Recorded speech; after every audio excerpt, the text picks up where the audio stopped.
नमस्कार। कहानी संसार में लीजिए सुनिए। कथा सम्राट मुंशी प्रेमचंद की लिखी कहानी यह भी नशा वह भी नशा। वाचन स्वर मेरा यानी अनुराग चौधरी का है। होली के दिन राय साहब पंडित घसीटे लाल की बारहदरी में भंग छन रही थी कि सहसा मालूम हुआ जिलाधीश मिस्टर बुल आ रहे हैं। बुल साहब बहुत ही मिलनसार आदमी थे और अभी हाल में ही बिलायत से आए थे।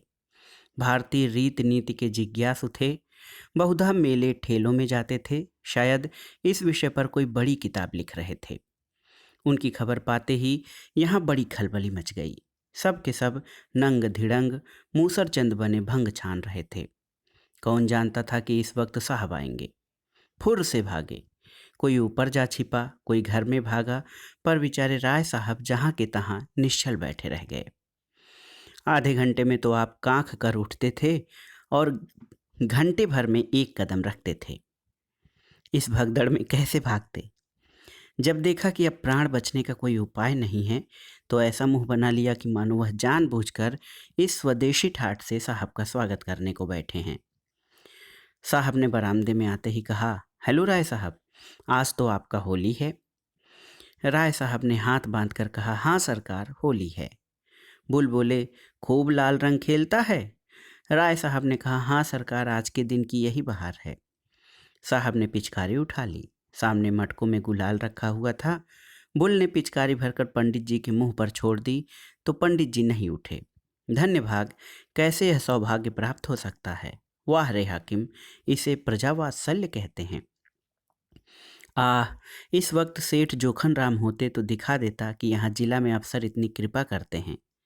बताएं आकर कि उन पर किसी गोरे ने भी पिचकारी छोड़ी है। जिलाधीश का कहना ही क्या, यह पूर्व तपस्या का फल है और कुछ नहीं। कोई पहले 1 सहस्त्र वर्ष तपस्या करे तब यह परम पद पा सकता है। हाथ जोड़कर बोले, धर्मावतार, आज जीवन सफल हो गया। जब सरकार ने होली खेली है तो मुझे भी हुक्म मिले कि अपने हृदय की अभिलाषा पूरी कर लूं। यह कहकर राय साहब ने गुलाल का एक टीका साहब के माथे पर लगा दिया। बुल ने कहा, इस बड़े बर्तन में क्या रखा है राय साहब।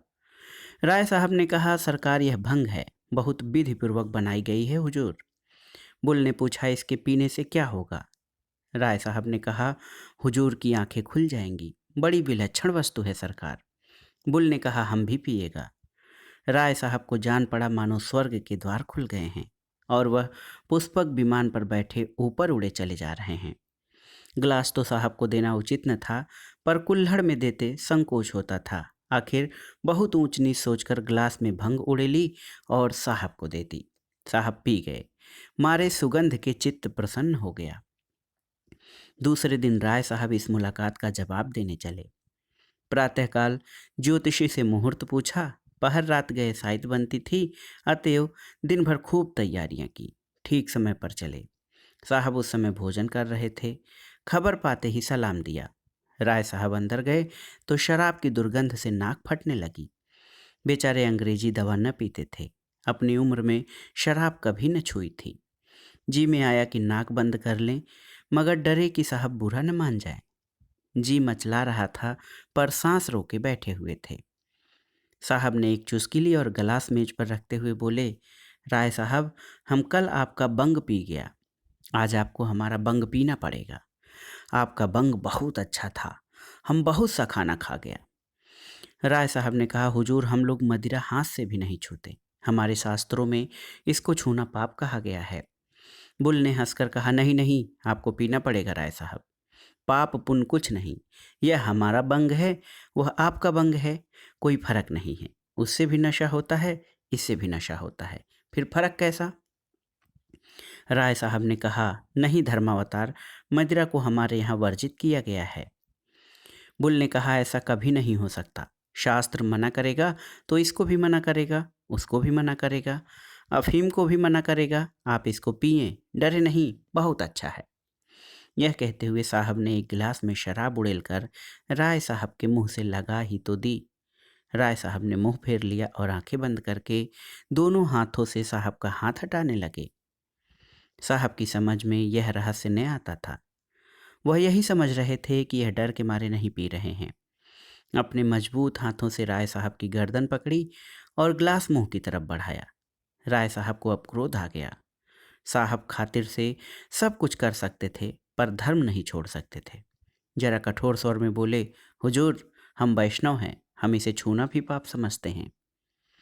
राय साहब इसके आगे और कुछ न कह सके, मारे आवेश में कंठावरोध हो गया। एक क्षण बाद जरा स्वर को संयत करके फिर बोले, हुजूर, भंग पवित्र वस्तु है। ऋषि मुनि, साधु महात्मा, देवी देवता सब इसका सेवन करते हैं। सरकार, हमारे यहाँ इसकी बड़ी महिमा लिखी है। कौन ऐसा पंडित है जो बूटी न छानता हो, लेकिन मदरे का तो सरकार हम नाम लेना भी पाप समझते हैं। बुल ने गिलास हटा लिया और कुर्सी पर बैठकर बोला, तुम पागल का माफिक बात करता है। धर्म का किताब बंग और शराब दोनों को बुरा कहता है। तुम उसको ठीक नहीं समझता। नशा को इसलिए सारी दुनिया बुरा कहता है कि इससे आदमी का अकल खत्म हो जाता है। तो बंग पीने से पंडित और देवता लोग का अकल कैसे खपत नहीं होगा, यह हम नहीं समझ सकता। तुम्हारा पंडित लोग बंग पीकर राक्षस क्यों नहीं होता। हम समझता है कि तुम्हारा पंडित लोग बंग पीकर खप्त हो गया है, तभी तो वह कहता है यह अछूत है, वह नापाक है। रोटी नहीं खाएगा, मिठाई नहीं खाएगा, हम छू लें तो तुम पानी नहीं पिएगा। ये सब खप्त लोगों का बात। अच्छा सलाम। राय साहब की जान में जान आई। गिरते पड़ते बरामदे में आए, गाड़ी पर बैठे और घर की राह ली। तो दोस्तों, ये थी कथा सम्राट मुंशी प्रेमचंद की लिखी एक लघु कथा, यह भी नशा वह भी नशा। तो ये कहानी आपको कैसी लगी हमें कमेंट बॉक्स में ज़रूर बताइएगा। कहानी सुनने के लिए धन्यवाद दोस्तों। नमस्कार।